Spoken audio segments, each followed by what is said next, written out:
Welcome to Good Grazing Makes Sense. Good Grazing Makes Sense, as always, brought to you by Society for Range Management.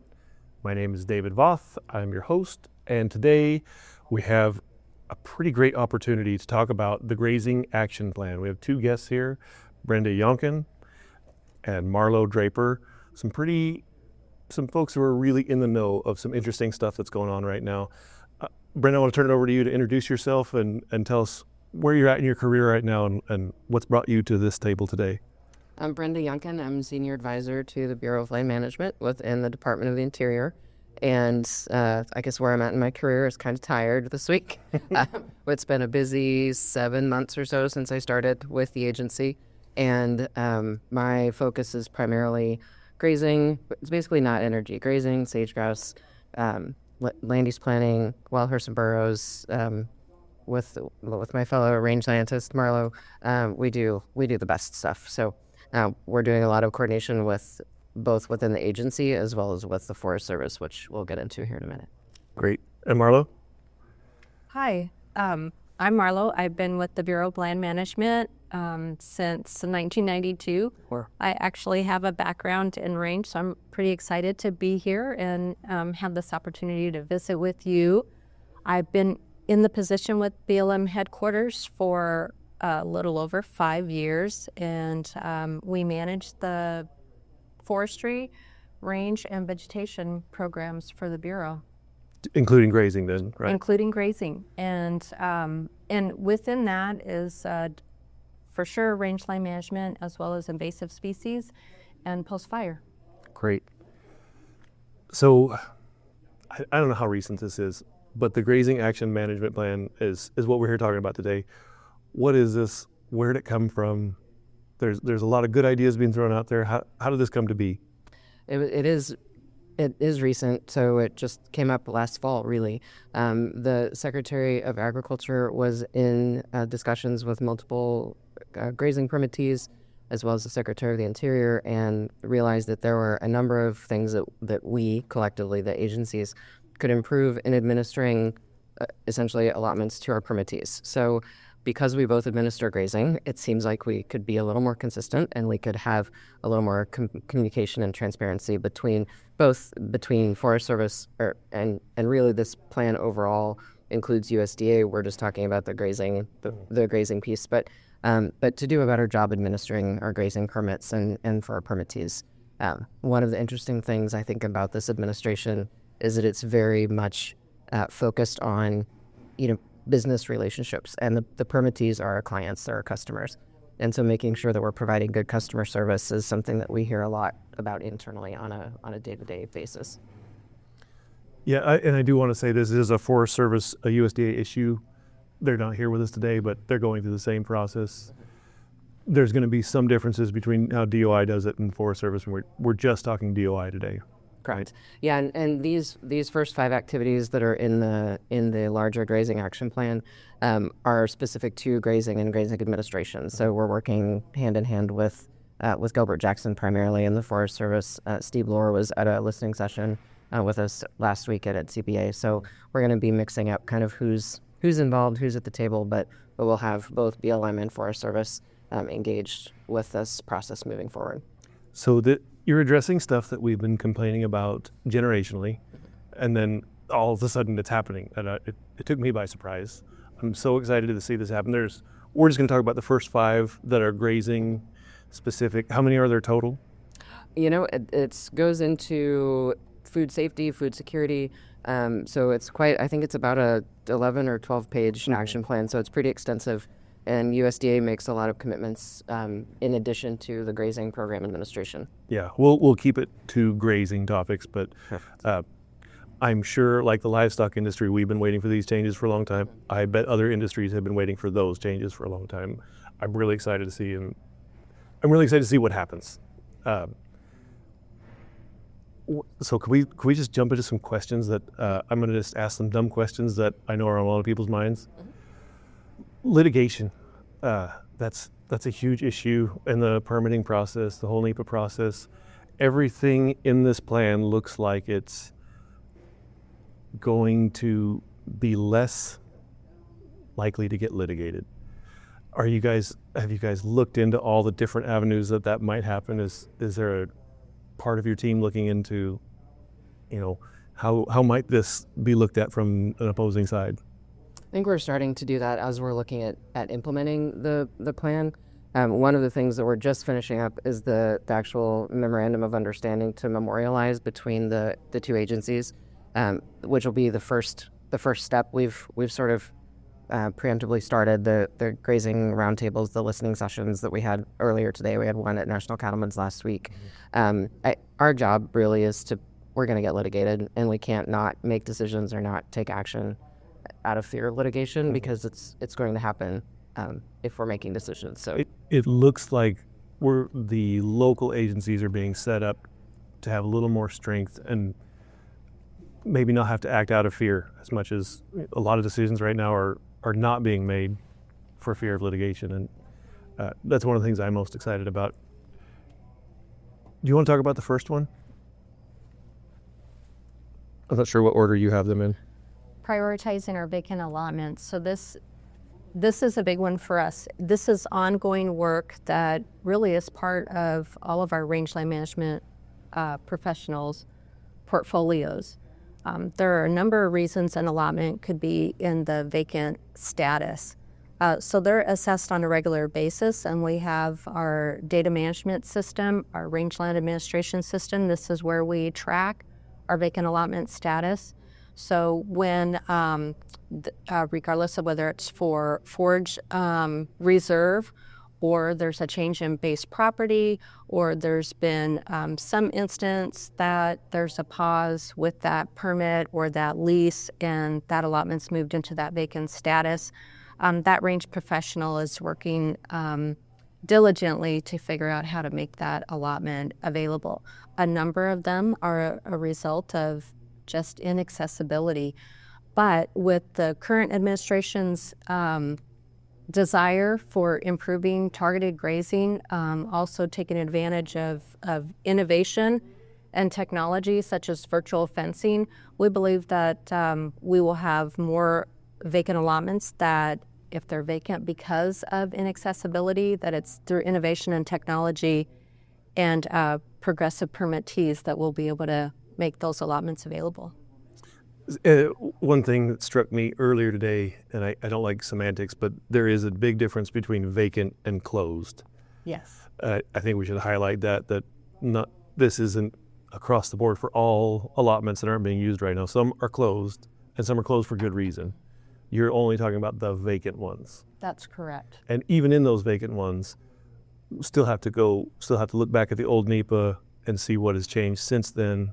Maybe we have to go through NEPA again to get them from the vacant status to the permitted status? Yes, there is still a regulatory process that we follow, but we've learned a lot over the years, and with the due diligence of our range professionals, we believe we can move through that process quicker. I think that leads us right into number 2 pretty seamlessly. What's the title? Eliminating delays. yes, which, as you may have noticed, is a focus of this administration, is doing things faster. We're working on that from several different fronts. One has already happened. The NEPA rulemaking the final rule was released late January, I believe, and that streamlined the NEPA process in a number of ways, not the least of which was consolidating comment periods and other things to try to keep the engagement, but keep the ball rolling as well. Along with that NEPA update, there was an adoption of we adopted 80-something categorical exclusions to add to the 20-something that we already had. So there's a total of 101 categorical exclusions now available for use. Some of the most applicable ones of those for grazing are related to range improvements. And in looking at the notes for the BLM has about just over 1,200 vacant allotments that are not closed but categorized as vacant. And amid a lot of those, I don't have a number, but a lot of those flipping through the notes about why they're vacant have to do with they need NEPA. So they need range improvements, they need a water tank, they need a pipeline. One of the categorical exclusions basically allows development of or installation of a pipeline or any necessary improvement. It could be a fence in already disturbed areas. So if you've got a 2-track road and you can run it down the center line of that 2-track, that's allowed now with a categorical exclusion. It seems so obvious, and I'm so grateful that we're even talking about this. Yeah. So pipelines, that's going to open up more grazing land even without opening up vacant allotments. There's lots of allotments that 25% doesn't get used because there's no water out there. Yeah, and the idea is to make it so that if you can use, and it's managing, if you can put a water tank out in an old reservoir instead of spending a ton of money fixing a reservoir, can you get a pipeline, even a surface pipeline to it, where historically, even though that surface polypipe still required NEPA, even if you weren't doing ground disturbing activities. So some of the other technologies that are coming online more are things like invisible fence. That's for your dog. My brain just went completely blank. Virtual fence? Thank you, virtual fence.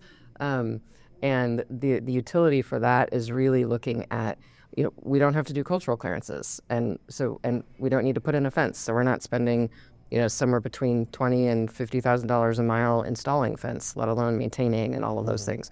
So getting that permitted now, with the change in NEPA regs, and then we're also working on our planning rulemaking, which will refocus management of areas of critical environmental concern, or ACECs, that will also cut down on additional management restrictions, except in areas where special management is needed to maintain a resource. So that's a key distinction that isn't necessarily specific only to grazing, but can still affect grazing. Would that be like priority habitat for sage grouse, or? It can be. So putting priority habitat, making an ACEC out of priority habitat was contemplated in the sage grouse planning process that was just finalized in December of last year. But ultimately, the decision was made to not make an ACEC because it's really an unnecessary designation if you're managing according to the RMP anyway. Mm. So what does this mean on the ground? You can say we're gonna streamline things. I say it all the time, and I don't mean it. What does that look like? What's the tangible result of a streamlined NEPA process? You're talking about reducing it down to months. I mean, NEPA could take a long time to get through. So the NEPA rulemaking changed the timelines that are available for completion of the documents. So an environmental assessment is capped at 6 months, and an environmental impact statement is capped at 12 months. There's also page limits on the body of the document. So EAs are now restricted to 75 pages, and EISs are restricted to 150 pages in the body. And so we're trying to make sure that all of that other stuff doesn't just get into an appendix. So we have an appendix that's So we're working on the implementation guidance for that to help provide some instruction on how that can work and still have a solid document, just less volume. I mean, if you look back in the early days of NEPA, an EA might be 10 pages. And I'm not saying that that's appropriate to go back to with the additional rules and things, but we can do it in less time and less paper than we do now. I think it's important to remember that NEPA started out as a really positive thing, and it's just become such a nightmare to deal with.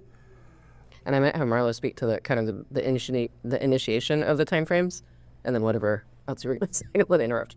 Well, we do have a NEPA register, and we have the e-planning database, and that really, that information is there live for the public or anyone to be able to access and see what it is currently that the agency's working on. And any of our NEPA analysis that are out there for public review and comment, and that's anybody, so whether you're a grazing permittee, lessee, stakeholder, everyone should be accessing the e-planning site to see what the Bureau is up to. And any notice that's associated with that opens that up for public comment, those dates and deadlines would be included in those, and also descriptions of what those projects are, so folks can really get engaged with what they're most interested in. Yeah, that e-planning website, when you first get to it, it's a little tough to navigate, but I have found that if you stick with it, it makes sense as you use it more and more. And I would encourage listeners and producers to just keep trying. You can't break it, as far as I know, because I tried. you have to look it up. You have to think a little out of the box to look up exactly what you're looking for. And I'm excited to see all this run through there. Let's talk about that timeline. 6 months and 12 months. That's tight. It's tight. That is a lofty goal. I would share that we are looking at ways to streamline that hard look. So we are piloting resource assessments that can be done at larger scales using remote sensing, all the data available, and not necessarily having to collect new data for whatever that proposal is that we're analyzing under the NEPA. So if we can streamline how we collect and assess our data, then those analysis that data is being used to inform, well, that's huge for streamlining, whether it's an EA or an environmental impact statement. Or is some of the onus going to be on the permittees themselves? I mean, it would make sense, are with this plan, are you going to be asking producers to handle some of the monitoring? We definitely have opportunities for permittees, whether they're have a Forest Service and BLM, a joint allotment. We have our renewed MOU with the Public Lands Council that is all about cooperative monitoring. And we definitely encourage permittees to collect data through the Grazing Action Plan. We're proposing to have training workshops. We definitely want to get resources out and include the technology needed where permittees, when they're in the field, can get information entered quickly, and they know that the information that they're spending their time collecting is going to be used, and it's very informative. So we've got a lot of opportunity for cooperative monitoring. So more encouragement, but you wouldn't say that there's a requirement going to them? No, I don't think the agency can't just hand off. That's a pretty key piece of management. But what we can do, to Marlow's point, is coordinate better with the permittees and make sure that I think the fastest processes happen when the permittee and the BLM can agree on what their proposed action is essentially going to be. So if you are a permittee and you have an idea that you want done, you need to talk to your range county yesterday. Start those conversations, because that is what really, from an engagement process, that is what really bogs the process down, is that trying to get to agreement. So for my clients, pre-BLM hat, we would try to have as much, as far as we could, agree to what we wanted what the ideal proposed action would be, for to go into the NEPA analysis, knowing that it might change through the process, that it might not be the selected alternative, but we at least wanted to have as much alignment as possible between the permittee and the agency before, it doesn't do us any good to fight each other, right? We're in the same boat, so we will sink or swim together. Yeah, I would encourage permittee monitoring and advocate for that, but I am glad to hear that this isn't getting streamlined because we're dumping a bunch of work on the permittees. That's nice. Should we go on to number 3? Wait. Sure. What do you got for number 3? I feel like giving ranchers a voice. Giving ranchers a voice.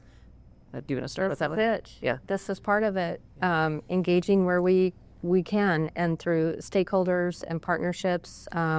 We've been building these relationships for a long time, and working with folks that are representing industries such as Public Lands Council, attending those meetings, working with cattlemen associations at the county, state, and national level as well. So we've had a lot of opportunity to hear from industry, and I know that we've been taking that into consideration. We've had several attempts to revise the grazing regulations. We've worked with cooperating agencies in the past, and more recently we've worked with many of those same counties and states, helping us inform grazing policies so we can respond more quickly to those needs. So whether it's what they need for their operations, or it's responding to the changing conditions on the ground. So we're looking forward to folks having an opportunity to see what we're proposing. I got to say, I saw one of your listening sessions, and you guys were listening. You guys were actually, you weren't there to just tell. It was nice to see. So we're planning on having more sessions. We're definitely open to proposals for locations and dates, and would like to work with others to get those organized. If there's an area or a county who would like a listening session, how do they get that going? I'd reach out to Caitlin Glover at the Public Lands Council. So PLC is actually coordinating a majority of the listening session, at least the ones that are on the plan right now. We just did one earlier here at the Society for Range Management, so certainly if we can accommodate other requests, we certainly will do our best. And then we keep internally, so between BLM and Forest Service, we're keeping kind of a running set of notes from the listening sessions, and we haven't really talked about this yet, but our intention is to figure out how to make that information available so that people can see what comments are coming in. We can have almost a dashboard of this has been implemented, because some things are in the works already. There's been some new ideas that have come up from these sessions that we're going to be digging into. So I think it's intended to be a very active process, and a lot of it, and I know the Forest Service has mentioned really looking at transparency. BLM data is a little more accessible. At least the AIM data are available. You can look up information on a permit. The Forest Service doesn't have anything like that. So I know Gilbert would say if he were here sitting with us, that's something that the Forest Service is working on as part of this initiative. So speaking on Forest Service and some of the differences, there's a lot of difference in monitoring protocols that go on in Forest and BLM. Is that in the works to be streamlined as well? Yes. Or half versus Forest Service does it this way. Yeah. And it might be adjoining allotments with the same objectives. Yes, so that's that's kind of what started the internal conversation is we can't keep doing different things, on pieces of ground that touch each other. Like, it makes no sense. It's hard on the permittees, it's hard on the agencies, it causes confusion. So that was really what started the conversation for me, at least with Gilbert and the Forest Service, was how do we make our monitoring make sense? We've agreed to the exact same methods. We've signed off on the same technical references for the last, I think the first one was, that I can think of, was probably in 84 or 86. And we don't disagree. We just don't do it the same. And so that will be an outcome of this. And one of the things that we're working on, we won't have it in place for the 26 field season, but it will be in place for 27. Yeah, when anybody tells me we're doing it this way, because that's the way we've always done it, we hear that a lot in the ranching, because it drives me no less crazy when the agencies say it doesn't make any sense. Yes. So yeah, I'm glad to hear that. We need the permittees for context. So I was in sessions at SRM today, and it's really encouraging seeing our college professionals and our research scientists presenting and talking about, here's photographs at our range plots. But, a picture's worth 1,000 words, but without the context, you really can't or know what's going on at this particular site. So that's why, the information, having our permittees and our lessees out there collecting data, knowing what data to collect, whether it's on the Forest Service side of the fence or BLM side of the fence. We need that history that they have, the knowledge that they have to inform the agency in our decision making. Yeah, and aligning goals and objectives, I assume, would be a big part of that too. Definitely. Some permittees might just want more couch out, and it's not really range management. Yeah. So I would expect a learning curve on that side of things.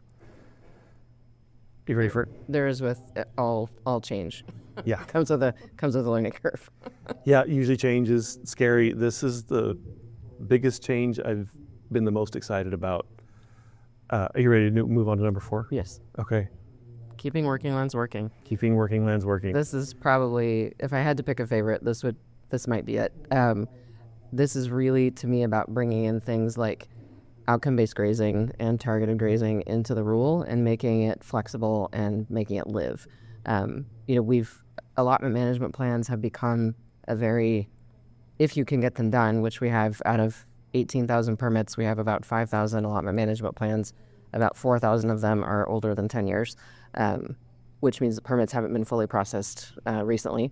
So we have to change that. We can't have these same static management plans sit in place forever and ever. So keeping working lands working to me is bringing in objectives-based management. It's flexibility with accountability. It sounds like I'm sitting in a Roger meeting, but I'm not. But it's really bringing in those rewarding for folks that want to actually be an active manager and be able to have some latitude in their permits, setting up the framework for them to do that.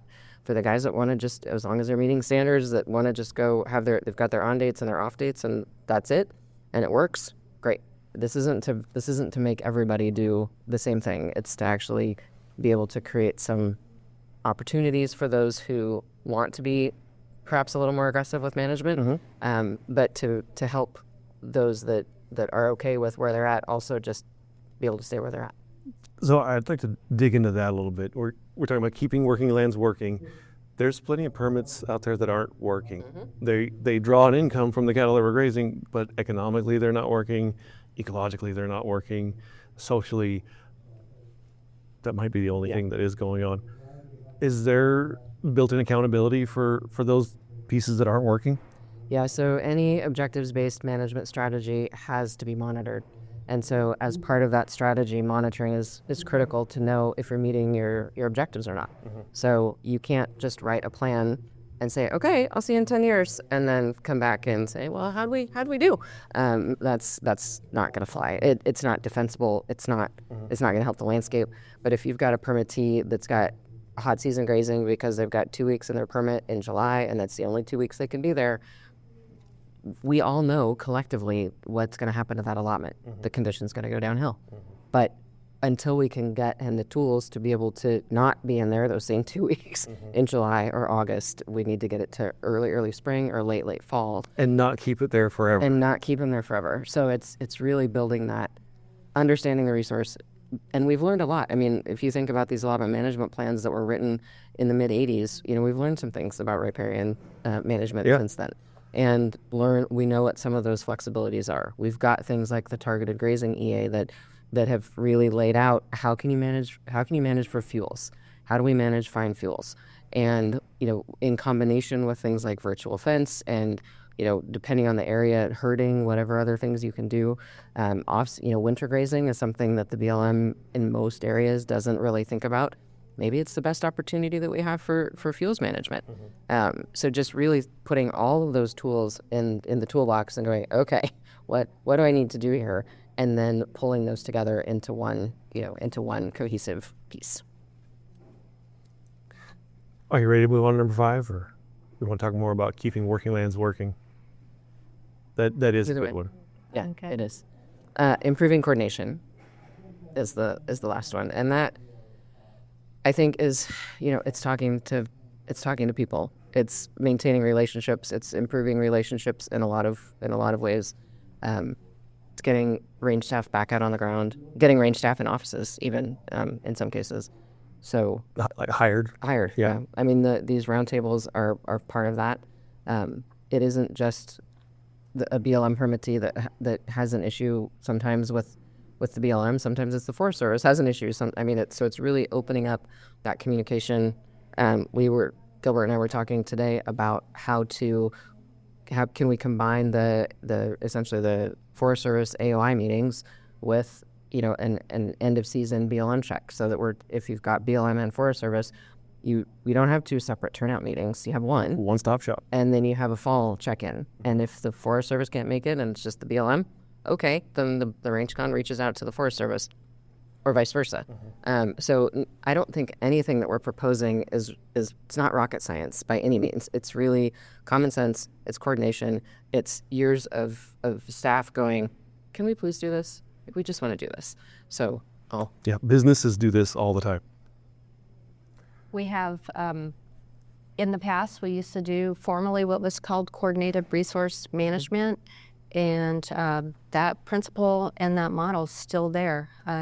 And so we definitely look at this as an opportunity to continue that type of model moving forward. It's been around, but we kind of lost the management. And Yes, especially with the Bureau of Land Management because of our need to do the full process to renew that grazing permit by complying with the NEPA, doing the land health evaluation, doing those determinations. And as Brenda's mentioned before, that can be anywhere from a 2 to 5 year process to be able to fully renew that permit.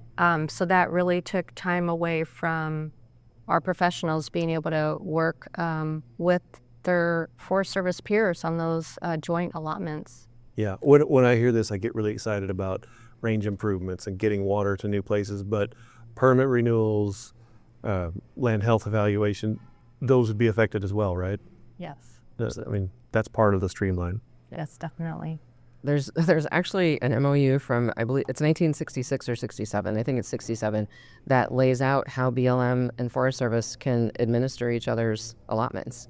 And if I walked into a field office and told them that, they would chuck me right back out the door. But I think it shows the intention of the agencies to coordinate. And so we're really just trying to sort of bring that back into that concept back into the modern era a little bit and say, okay, if I've got a BLM allotment and then I cross my fence and I've got a Forest Service allotment, can I just call one of you guys? Or if I know that I'm going to run a little bit short on BLM and I need to go to my Forest Service a little sooner, can you guys work this out? So it's just, it's getting sort of those community roots back in some ways of, do the BLM Range Con and the Forest Service Range Con know each other? Doing more good than harm more often is key. I mean, there's sometimes an area has to get beat out. If I'm in the meeting with BLM and Forest Service, and maybe one was treated a little rough, Yeah. But the other one had better management that year, Yeah. that's a much better meeting than getting my hand slapped here and then getting praised there. It's a little more holistic. Yeah. So you brought up employees earlier, and it's no secret there's a lack of on-the-ground range specialists. It seems to me like this is twofold. One, their work is going to be streamlined so that who's there currently is going to be able to get more work done. Mm-hmm. Will you need more employees still? Or are we still going to be in a shortage of employees on the ground? I think we're probably looking at a shortage for a while. Yeah. One of the challenges I think for this administration is trying to look at operating an agency more like a business, and that's a big mindset shift. Mm-hmm. And so thinking about how do you staff critical areas with, where do you send the people, right? Oil and gas and permitting is an easy thing to point to because it's one big beautiful bill. It's mm-hmm. It's big money. It's very tangible. Very tangible. But looking at managing, and that's one thing that I'm really grateful in this administration for is that secondary focus on, or additional focus on the rest of the land. There's, out of the 145 million acres that we have cattle on, that needs managed too. Mm-hmm. So being able to pick up the grazing rules, to pick up the planning rule, those are all things that will help lead to improved management on the ground. But we need people there to be able to do it. So you guys have done a number of these listening sessions. What are you hearing from people, or what's the feel you're getting from your listening? So there's been 2 of them. This is the second one today that's official. PLC did also set up a form, and I can get you the QR codes to put on your website for the grazing action plan and the categorical exclusion list. That'd be perfect.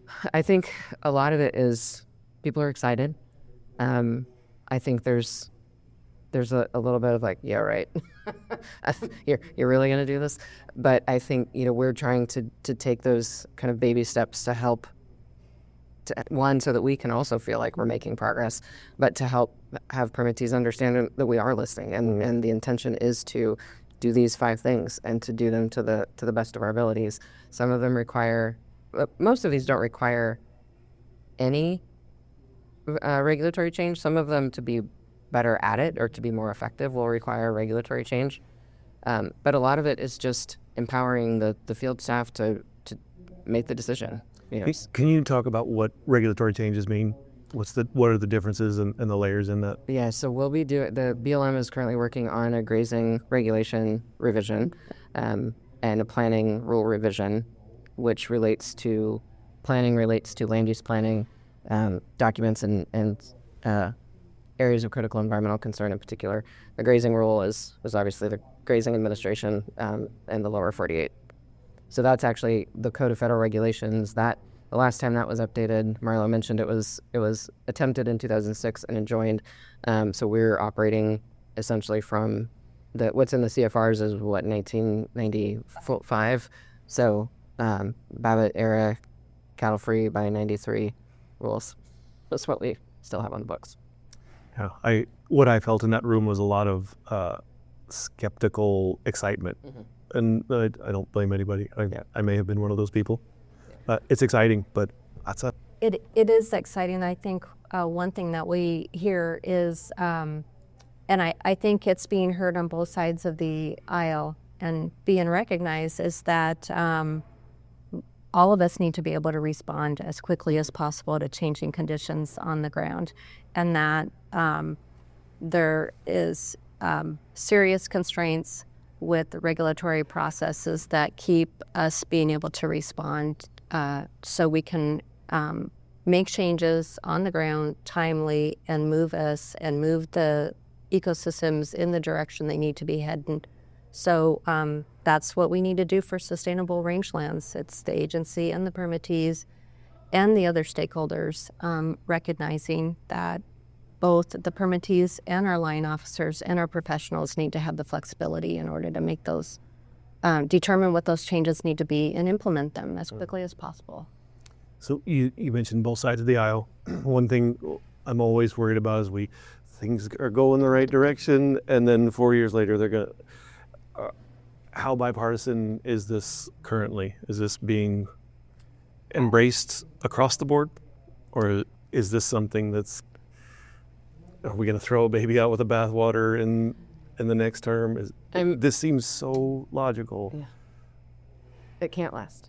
Yeah, it seems so logical it can't last. No, I think that, having the support, and if you think about the combination of USDA and DOI, these are two big behemoths kind of agencies. Huge machines. Yeah. And the Forest Service grazes, what do you say, 85 million acres, I think.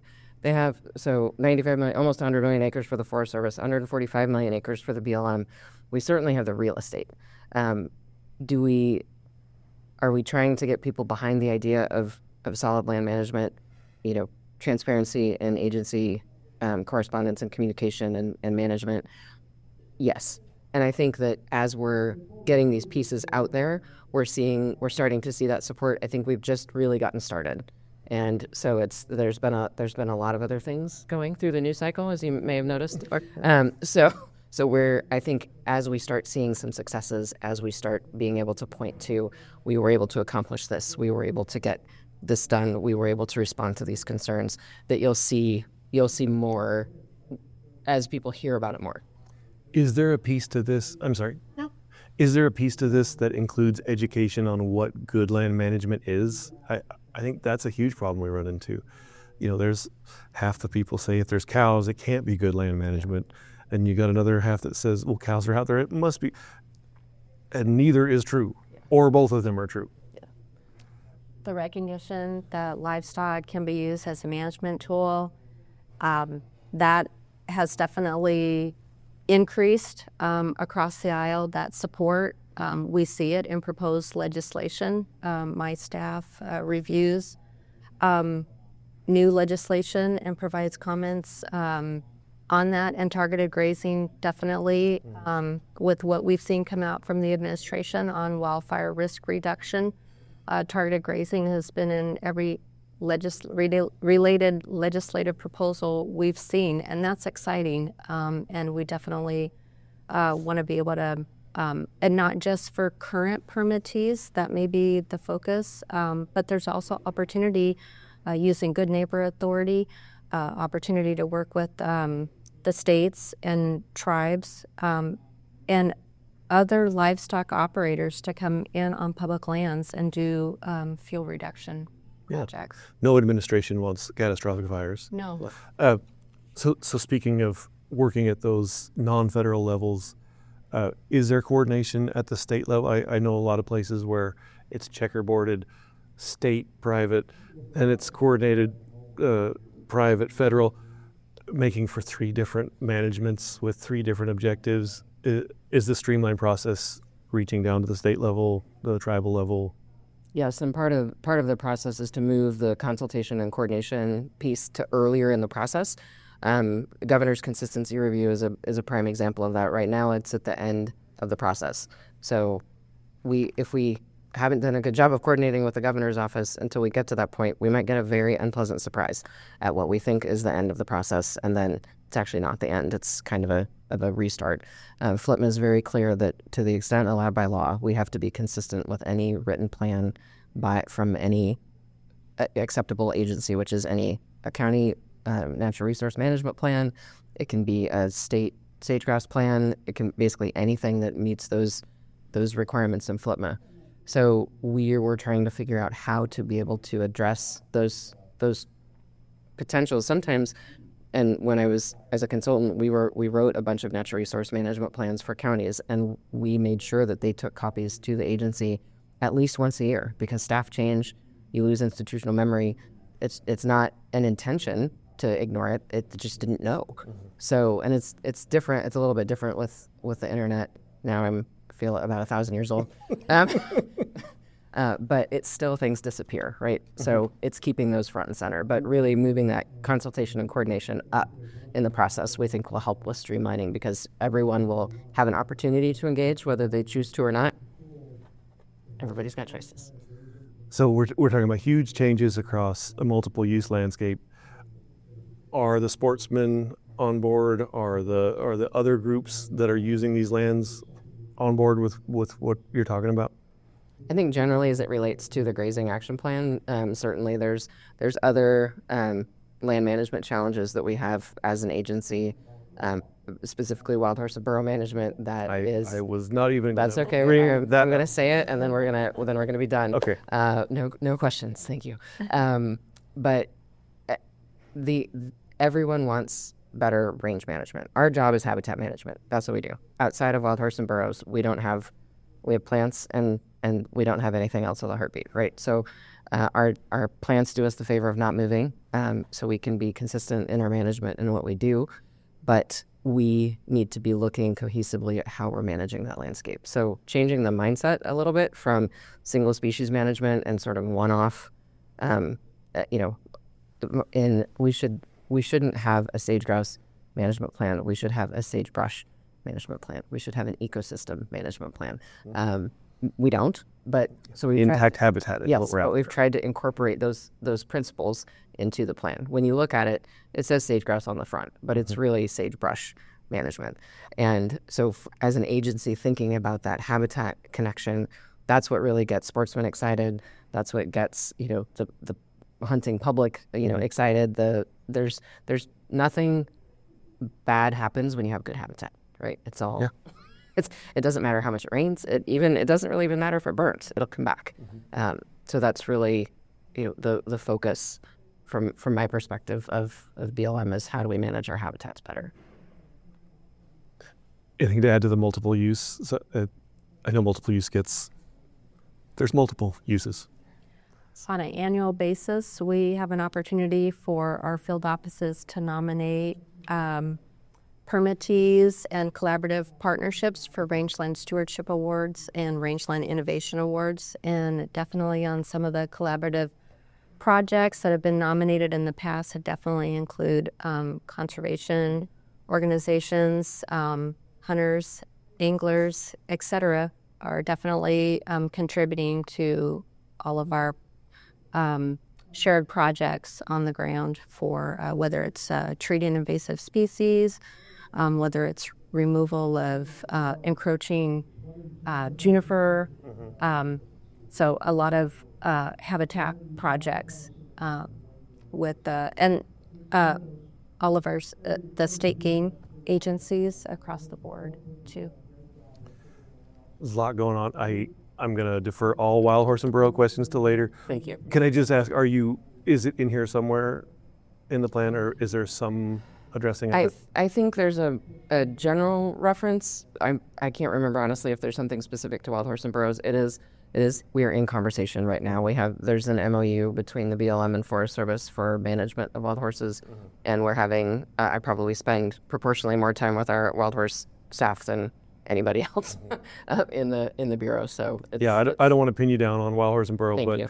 it doesn't do us any good to talk about good rangeland management and to pretend like that's not an issue. No, and we're actually, I'll put a plug in here. If anyone's got any information or great pictures of HMAs, either that are in really good shape or that are in really bad shape, any interactions that they see with wildlife or cattle, we're just really looking at trying to put some case studies together. It's the horses are managed through emotional terrorism, and that is frustrating. It makes it very difficult for us to be able to do our jobs.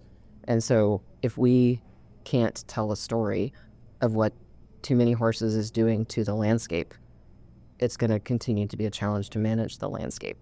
And it's not no horses. It's horses. To me, their grazing permit is AML. Mm-hmm. That's their appropriate management level. That's their grazing permit. Just like we have a grazing permit for cows, just like we have in our resource management plans estimated populations for animals that we don't manage, but we know are using the landscape, elk, deer, whatever else may be out there. But we have failed to keep horses in their permitted levels. And so that's what we're trying to, and it's hard to change the narrative, right? When you've got there's a lot of stuff going on around wild horses. So yeah, it's very emotional for sure. Thanks for getting as deep as you got into it. I'm glad to see that it's on the radar. We're not going to pretend like it doesn't exist. No. Thank you so much for your time. This has been super valuable for me. I appreciate what you guys are doing, and Brenda, I knew you before you were at BLM. I can't imagine how much work you guys are putting into this, and I thank you. I could not do it. Most of us could not do what you guys are doing. We really appreciate it. thank you.